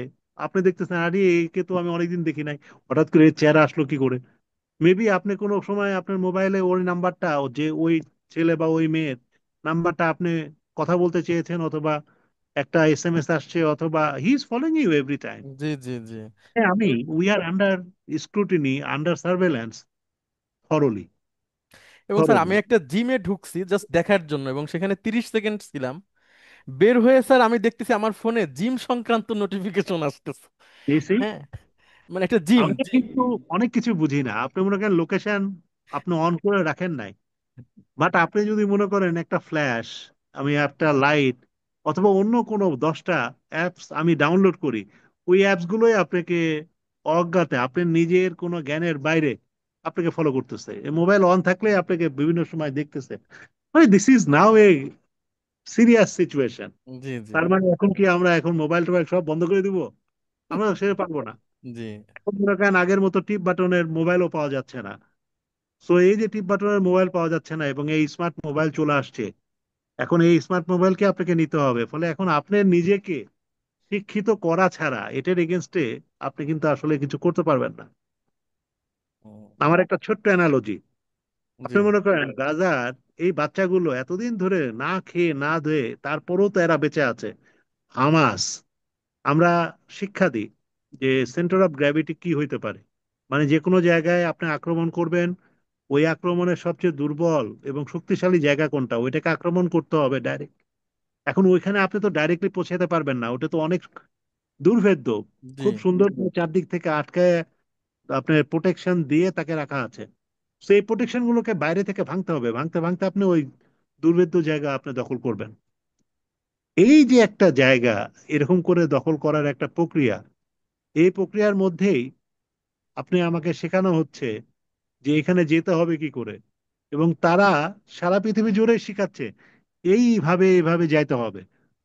ফলে তারা কিন্তু আপনাকে অটোমেটিক্যালি আপনার চিন্তাধারাকে প্রভাবিত করছে যে এরকম করে যুদ্ধ করলে এখানে পৌঁছানো যাবে। কথা বলে যে না করে দোন রাত 9টা বেজে গেছে তো না তো। যে জিনিস তারা কিন্তু 20 বছর আগে তৈরি করেছে। আপনি যেটা বলতেছেন যে 30 বছর আগে তৈরি করেছে স্যার, আজকে এটা এমপ্লয় করতেছে, এরকমই তো হবে। আপনি আমি পিছিয়ে আছি, বাট তারা তো এটা আগে তৈরি করে বসে আছে। তারা সময়ের অপেক্ষা করতেছে কখন এটাকে আমি ব্যবহার করব। হুম হুম। আর স্যার পৃথিবীতে যারা হচ্ছে যে মানে নিয়ন্ত্রণ সংক্রান্ত প্রযুক্তি পরিচালনা করে, তারা সবাই স্যার এরকম 20-30 বছর আগেই 20-30 বছর পরের বিষয়গুলোকে রেডি করে ফেলে। যেমন স্যার একটা উদাহরণ দেই, মানে আমাদের জানার মধ্যে যে আমাদের এক ভাই স্যামসাং ফোনে কাজ করতো, তো উনি আমাদের ছোটকালে বলতো যে একটা ফোন আসতেছে এরকম ভাঁজ করা যাবে। হুম। তো সেই 15 বছর আগে বলতো স্যার, বা 17 বছর আগে বলতো। হ্যাঁ, উনি চিন্তা ওটাতে করেন। কাজ করতো। তো বলছে এরকম একটা ফোন আসবে, ওই ফোনটাকে ভাঁজ করা যাবে। তো আমরা তো সবাই অবাক হতাম যে ফোন আবার কিভাবে ভাঁজ করে। তো স্যার এই ভাঁজ করা ফোন যখন আমার সামনে আসছে, তখন আমি এই জিনিসটার প্রমাণ পাইছি যে আসলেই তো আল্লাহু আকবার। আমরা আল্লাহ। তো তাহলে কিছুই জানি না, কিছুই না, পুরাই মূর্খ একটা গ্রুপ। হ্যাঁ মানে সে 30 বছর আগে এই জিনিসটাকে রেডি করে রাখছে। হ্যাঁ। আপনি আমি আগামী 10-15 বছরের মধ্যে ইরেলেভেন্ট হয়ে যাব যদি না এআই, তারপরে হচ্ছে আমাদের ফিজিক্স, আমাদের ম্যাথমেটিক্স, এই সমস্ত বিষয়গুলোতে আমরা যদি এক্সপার্ট না হই, যেরকমটা তাহলে একসময় ছিলাম আমরা স্যার, যেরকম একটা জাস্ট 10 বছর পরে আপনি আমার সব চাকরি শেষ, আমরা আর নাই এখানে। জি। অনেক অন্যান্য আলাপ করা হলো এ না তোমাদের না না, অনেক কিছু শেখা গেল স্যার। মানে অনেক। আমাদের তো পার্সপেক্টিভ অ্যারাবিক শেখা, বাট অ্যারাবিক শেখার পাশাপাশি জিও পলিটিক্যালি, জিও স্ট্র্যাটেজিক্যালি বিভিন্ন দেশ বিভিন্ন ভাবে আমাদের ধর্মকে আক্রমণ করে, ধর্মীয় ব্যক্তিবর্গকে আক্রমণ করে। তারা এগুলিতে কেন সফল হয়, আমাদের দুর্বলতাগুলো কোথায়, আমাদের এই দুর্বলতা কাটানোর জন্য আসলে আমাদের কি করা উচিত, আমাদের স্ট্রেংথ গুলোকে কিভাবে আরো এনহান্স করা যায়, এগুলি নিয়ে আসলে আমাদের কাজ করতে হবে। আমাদের আহ এই কাজ না করলে আমরা বিভিন্ন সময় যুদ্ধ পরিচালনা করার পরিকল্পনা করি, এই পরিকল্পনাগুলো কিন্তু সঠিক হবে না। এই পরিকল্পনাগুলো বুঝতে গেলে ওদের মানসিকতা, ওদের সাইকোলজি, ওদের প্রিপেয়ারনেস, এটা আমাদেরকে অবশ্যই বুঝতে হবে। এটা বুঝলেই কেবলমাত্র, আমরা বলি না, শত্রুকে যদি তুমি চেনো তাহলে তোমার যুদ্ধ জয় করা অনেক সহজ হবে। তো শত্রুকে আমাদেরকে চিনতে হবে, এটা চিনতে গেলেই এই আলাপগুলো ইম্পর্টেন্ট। এবং থ্যাংক স্যার ইউ সো তারা মাচ। আমাদেরকে পুরাপুরি চেনে, মানে একদম আমাদের থেকেও বেশি চেনে। হ্যাঁ। আমরাও কম জানি না, আমরাও অনেক জানি। আমার বিশ্বাস জি আমরা আহ প্রয়োজনে যেমন আমরা অত্যন্ত একত্রিত হয়ে উঠতে পারি একটা ন্যাশনাল ইস্যুতে, জি জি আমাদের আসলে চারিত্রিকগত পরিবর্তন দরকার, আমাদের শিক্ষার পরিবর্তন দরকার, চরম পরিবর্তন দরকার। যে শিক্ষা আপনাকে নৈতিকতা শেখায় না, যে শিক্ষা আপনাকে ভালো এবং খারাপের মধ্যে বিভেদ শেখায় না, যে শিক্ষা আপনাকে অন্যকে সাহায্য করা শেখায় না, যে শিক্ষা আপনাকে অন্যকে অপমান করা শেখায়, এই শিক্ষা তো শিক্ষা না। হুম হুম তো আমাদের আসলে শিক্ষার চরম পরিবর্তন দরকার। আহ এই শিক্ষাটা আসলে আমাদের সঠিক হওয়া উচিত, তা না হলে করাপশন লেভেল কোনোদিন কমবে না। আমি আপনাকে খারাপ কাজ করতে বললে আপনি খারাপ কাজ করবেন, আপনি যে ভালো কাজ করবেন, এই ভালো কাজের এই অনুভূতি, এই ভ্যালুস গুলো কোথায় থেকে আসবে? আপনার পরিবার থেকে আসবে, আপনার শিক্ষা থেকে আসবে, আপনার ইনস্টিটিউশন থেকে আসবে। তো আপনার পরিবারও এখন, বা আমরা পরিবার, আগে আমার বাবা মার কাছ থেকে যে ভ্যালুস গুলো পেয়েছি, আমি আমার সন্তানদেরকে কি এই ভ্যালুস গুলো দিতে পারতেছি? না না স্যার, পারছে না। এইগুলো আমাদেরকে ঠিক করতে হবে। এগুলো ঠিক না করলে আমাদের দেশ হিসাবে আমাদেরকে পাওয়ারফুল হতে হবে, আমাদের দেশের মান সম্মান ইজ্জত বৃদ্ধি করতে হবে, আমাদের করাপশন ফ্রি হতে হবে। আমাদের এগুলি সবকিছু করা সম্ভব একটা ভালো শিক্ষা ব্যবস্থার মাধ্যমে। স্যার অনেক তাহলে ধন্যবাদ আপনাকে যে আমরা হচ্ছে যে ফ্রিতে ফ্রিতে অনেক ভালো কথা শুনতে পারছি। আর না, এখানে যারা আসছেন তারা কিছুটা হলো যে এনডিসির মানে কি বলে এটাকে, বাতাস পাইলো আর কি। আমার এখানে তো মনে হয় এনডিসির অনেক স্টুডেন্ট আছে। আচ্ছা। না মানে হচ্ছে স্যার যেটা হায়ার স্টাডি, হ্যাঁ, সেখানে যেতে তো অনেকের একটু সময় লাগবে, আমাদের তো পারবোই না, তারপরেও কিছুটা শেখা গেল। এবং স্যার আপনাকে ধন্যবাদ, আপনার অনেক কিছু শুনলাম এবং আপনার সাথে সাক্ষাতের ইচ্ছা জাগলো আর কি, আরো অনেক বেশি। না, যদি সুযোগ ইনশাআল্লাহ হয় ইনশাআল্লাহ আমরা অবশ্যই দেখা দেখা করব। হবে, অবশ্যই দেখা হবে। এবং একটা জিনিস কি স্যার, যেমন মানে লেখাপড়ার সাথে যদি ওই যে মূল যে বিষয়টা মানে ইসলামিক দৃষ্টিভঙ্গি বা আমার যে দিন, সেই দিনের দৃষ্টিভঙ্গি যদি না থাকে তাহলে সেটা এক এক সময় একটা ফিতনার কারণ হয়ে যাবে। হ্যাঁ। অবশ্যই আপনার হ্যাঁ। যদি একটা বিশ্বাস নিয়ে আপনি কাজ না করেন হুজুর, আপনার তো ওই কাজের দুদিন পরে আপনার ডাইরেকশন চেঞ্জ হয়ে যাবে। জি জি আপনি যে কোনো কাজে সফলতা অর্জন করতে গেলে আপনার একটা নির্দিষ্ট গোল থাকতে হবে, ওই গোলে পৌঁছাইতে হবে। জি যখনই আমি নৈতিকতা বিবর্জিত হব, যখনই আমি নিয়ম বিবর্জিত হব, আমার যখন কোনো আইডিয়াল থাকবে না, আদর্শ থাকবে না, তখন আমি কিন্তু আমার গোল নির্দিষ্ট রাখতে পারবো না। এটা সব প্রতিদিন চেঞ্জ হবে, তখনই সমস্যা তৈরি হয়। জি। এবং স্যার আমাদের কেবলাকে সঠিক করতে হবে। জি, এবং সব ক্ষেত্রেই স্যার, বিশেষ করে আপনি যে কথাগুলো বললেন বা এই সংক্রান্ত যে বিদ্যাগুলো, এগুলোর সাথে দিন না থাকলে সেটা আরো ভয়াবহ। হ্যাঁ, আরো ভয়াবহ, আরো ভয়াবহ। আরো ভয়াবহ। থ্যাংক ইউ স্যার, আল্লাহ আপনাকে নিরাপদে রাখুক, ভালো রাখুন, সুস্থ রাখুন, আমরা দোয়া করি। আমরা সবাই ভালো থাকি একসাথে। জি।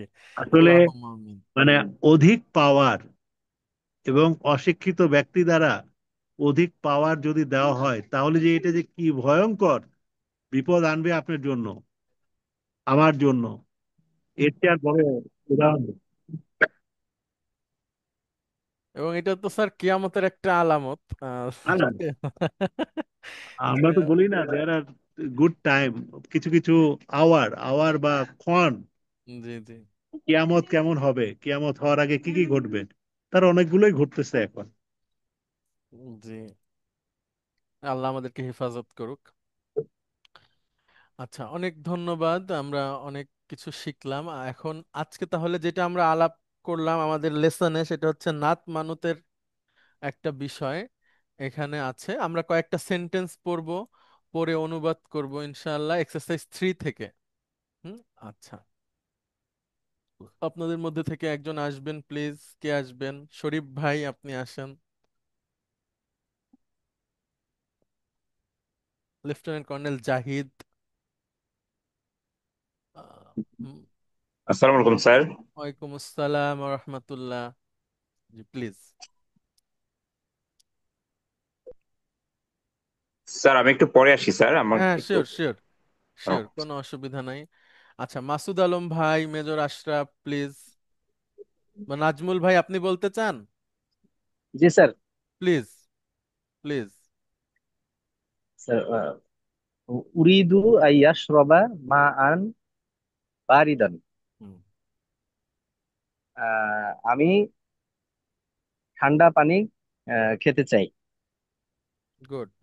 পান করতে চাই। পান করতে চাই।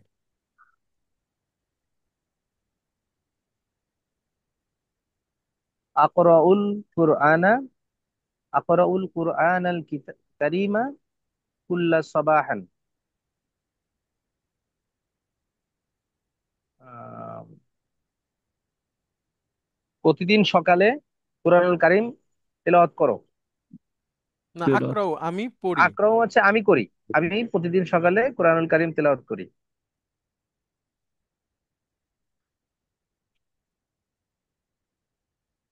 আসকুনু ফি বাইতিন জামিলিন। সাকানা আহ, ইয়াসকুনু বাস করা। বাস করা, সুন্দর একটি বাড়িতে আমরা আমি বাস আমি, করি। Good, good.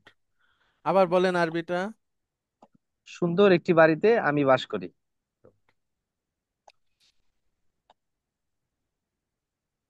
লা তাকতুবা বিল কলামিল আহমার। আম, সা- আহমার হচ্ছে নীল কলম না স্যার? না, লাল। লাল। আহ, লাল কলম দিয়ে তুমি লিখো না। তোমরা দুজন, ঠিক আছে, তোমরা ও, দুজন। ইয়া তাকতুবা। জি স্যার। লাল কলম দিয়ে তোমরা দুজন লিখো না। হুম, হুম। আর হাইয়ুন মানে জেলা বা মহল্লা বা এলাকা, হ্যাঁ। জি স্যার। ফি হাইয়িনা মসজিদুন কাবিরুন। আহ, মহল্লা বলতে পারেন, আহ, হ্যাঁ, ব- আমাদের জি মহল্লায়। স্যার। আমাদের মহল্লায় একটি বড় মসজিদ আছে। লাহু মানারতানি জামিলাতানি। মানারতুন মানে আহ, মিনার। মিনার, জি জি স্যার, নতুন দুইটি মিনার। আহ, লাহু লাহু হচ্ছে মানে হি হ্যাজ। আছে আছে, সেটার দুইটি নতুন মিনার আছে। না না, জামিলাতুন। ও সরি, সুন্দর দুইটি মিনার আছে স্যার। Good. সেটা সুন্দর দুইটা মিনার আছে। আইনাল মুদাররিসুনা আইনাল মুদাররিসুনাল জুদুদু। হুম। আহ, স্যার নতুন শিক্ষকেরা। শিক্ষকেরা, নতুন শিক্ষকেরা কোথায়? গুড।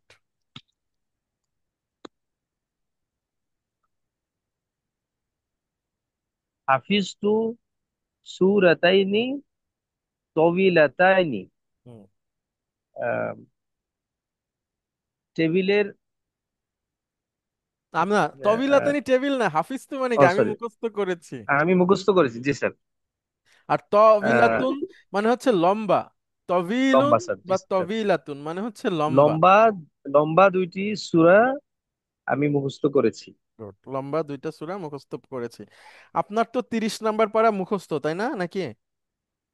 জি জি স্যার। 29ও মাঝে মাঝে, শুধু 30? না 29 স্যার শুরু করি নাই স্যার। আচ্ছা, মাশাআল্লাহ। না, তাহলে 30 নাম্বার পারা মুখস্থ মানে হচ্ছে সূরার দৃষ্টিভঙ্গিতে কোরআনের 3 ভাগের 1 ভাগ মুখস্থ, হ্যাঁ। মানে আচ্ছা। সূরার সংখ্যার দিক থেকে যদি আমরা বলি, কোরআনুল কারিমে হচ্ছে 114টা সূরা। সেটাকে 3 ভাগ করলে আপনি 30 নাম্বার পারাতে যে কয়টা সূরা আছে ওইটাকে পাবেন, হ্যাঁ। জি তো স্যার। ভেরি গুড, মাশাআল্লাহ। আমরা এখানে যারা শুনছি আমরাও চেষ্টা করব এটাকে একটা পারা অন্তত মুখস্থ করা যায় কিনা, একটা হলে দুইটা, হ্যাঁ। মাশাআল্লাহ, আপনার তো ছেলেরাও হাফেজি পড়ছে না? জি স্যার। মাশাআল্লাহ, মাশাআল্লাহ, গুড। তো ওই যে ছেলেরা ছুটিতে আসলে মাঝে মাঝে আপনি কোরআন দেখে দেখে তাদেরকে ধরবেন, হ্যাঁ। এটাতে জি স্যার। হচ্ছে যে ভালো হবে যে তারা বুঝবে যে আমার বাবাও এটা কিছুটা বোঝে। মানে আমরা একদম ফাঁকি দিয়ে যাইতে পারবো না, মানে ছোটবেলায় একটা ফাঁকি দেওয়ার ব্যাপার থাকে তো। বড় হলে জি ওইটা স্যার। থাকে না, যেমন ওইটা আমারও ছিল, কিন্তু এখন নাই আলহামদুলিল্লাহ। এখন আমি অন্যকে, অন্য যেন ফাঁকি না দেয় সেজন্য বলি। এবং আমি নিজেও চেষ্টা করি কোনো কিছুতে ফাঁকি না দেওয়ার। তো জি স্যার, ওইটা ওইটা মাঝে মাঝে ধরবেন। খুবই ভালো, আমার খুবই আমার ভালো। আমার একটা দারুণ, বাচ্চাদেরকে হাফেজি পড়ানো তো এটা একটা মানসিক বিশাল শক্তির ব্যাপার। জি। তবে আমি একটা জিনিস বলি হুজুর, এখানে সবাই আছো যারা, তোমরা নিজেরাও শোনো, আমরা কিন্তু কেবলমাত্র কোরআন শরীফ পড়ি বলে আমরা ভালো, এমনটা ভাবার কোনো জায়গা নাই। জি আহ, এবং অন্যান্য ধর্মের প্রতি তোমার দৃষ্টিভঙ্গি, দৃষ্টিকোণ, এটা থাকতে হবে এবং অন্যদেরকে স্পেস দিতে হবে। কারণ আল্লাহ তাআলা তো লাকুম দিনুকুম ওয়ালিয়া দিন, তোমার কর্ম, তোমার ধর্ম তোমার, অন্যেরটা অন্যদের আছে। সো প্রত্যেকেরই কিন্তু, দেখেন হুজুর, প্রত্যেকটা ধর্মে কিন্তু ভালো মানুষ আছে, খারাপ মানুষ আছে। জি। বাট আমরা অনেক ক্ষেত্রে বলে নিই যে ইসলাম ধর্ম ছাড়া there is no good human being in any other religion. না কেন স্যার, কোরআন আল্লাহ বলছে যে খ্রিস্টানদের মধ্যে অনেকেই আছে যারা হচ্ছে মানে অনেক আল্লাহ সুবহানাহু ওয়া তাআলার প্রতি অনেক অনেক বিনয়ী। হ্যাঁ। এক্স্যাক্টলি, মানে প্রত্যেকটা ধর্মেই আছে হুজুর। জি জি বাট জি। আপনি যতখানি যেভাবে এর অর্থ সহকারে আপনি পড়েন এবং বোঝেন, আমরা কয়জন পড়ি? এবং স্যার যুদ্ধক্ষেত্রে বলা হয় যে রাসূল সাল্লাল্লাহু আলাইহি ওয়াসাল্লাম বলেছেন কোন ধর্মীয় নেতাকে মানে মারবে না, ঠিক আছে, মারবেন যদি যদি সে যুদ্ধরত না হয়। একেবারে।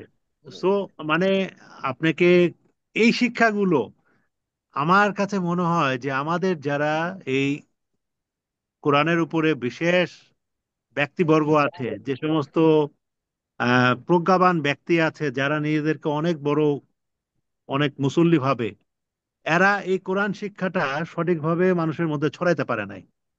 যদি জি ছড়াইতো তাহলে আমাদের মানে সহনশীলতা আরো অনেক বেশি হতো। আমাদের সহনশীলতা যে কোন পর্যায়ে গিয়েছে, এটা তো আমি আপনি দেখতেছি। তো জি জি। মুসলমান হয়ে আমরা কোনোভাবে এটা ক্লেম করা উচিত না যে আমরা মুসলিম, আমরা কোরআন পড়ি, আমরা অনেক ভালো মানুষ। ভুল। ভালো মানুষের প্র্যাকটিস এক জিনিস, আর কোরআন শরীফ বোঝা পড়া এটা আর একটা জিনিস। ধর্ম অনুসরণ করা একরকম একটা জিনিস, ধর্ম অনুযায়ী আপনি যা বলা হয়েছে, ভালো কাজ ভালো করতে হবে, খারাপ কাজকে পরিত্যাগ করতে হবে, সেটা অন্য একটা জিনিস। তো জি। প্র্যাকটিস এবং ধর্ম, এই দুটাকে আপনি যদি একত্র করেন, কাজে এবং কর্মে এক হন, তাহলে খুব ভালো। আর যদি না হন তাহলে সমস্যা।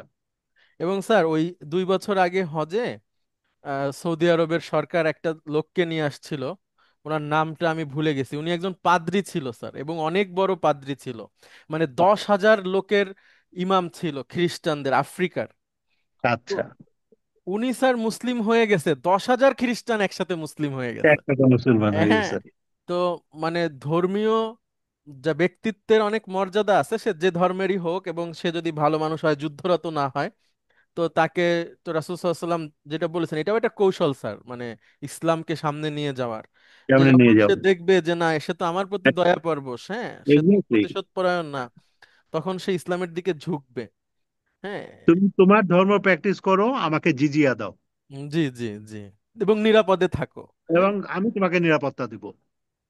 জি মানে এই যে বিষয়গুলো, এগুলি নাই এখন। আপনি মনে করেন একে অপরকে সারাক্ষণ আমরা যা করতেছি, ওই জন্যই আমার কথা হচ্ছে যে আমরা মুসলমান হিসাবে সুপিরিয়ার ধর্ম, এটা ভাবার এখন আর কোনো জায়গা নাই। বাট এটা হচ্ছে সবচেয়ে বেস্ট কোড অফ লাইফ, কোরআন শরীফ। জি। এই কোড অফ লাইফটাকে বুঝতে হবে এবং এটাকে বুঝাইতে হবে সবাইকে। তাহলে আমাদের মধ্যে অনেক স্পেস তৈরি হবে অন্য যে কোনো ধর্মের মানুষকে জায়গা দেওয়ার জন্য। ইয়েস।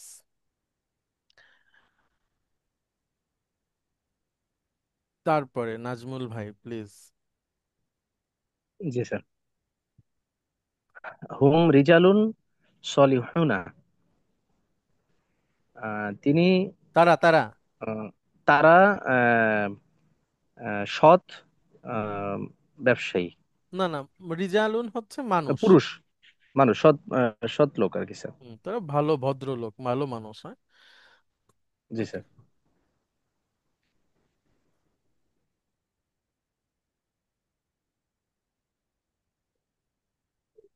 আইনা আখুকা সগিরু, আম, তোমার ছোট ভাই কোথায়? গুড।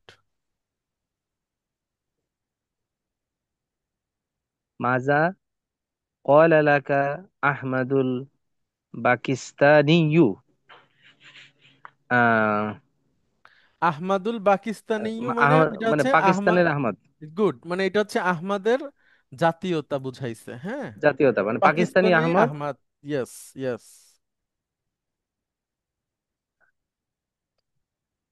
আহ তোমাকে কি বলেছে? পাকিস্তান কয়লা লাকা। তোমাকে কি বলেছে পাকিস্তানি আহমদ? গুড।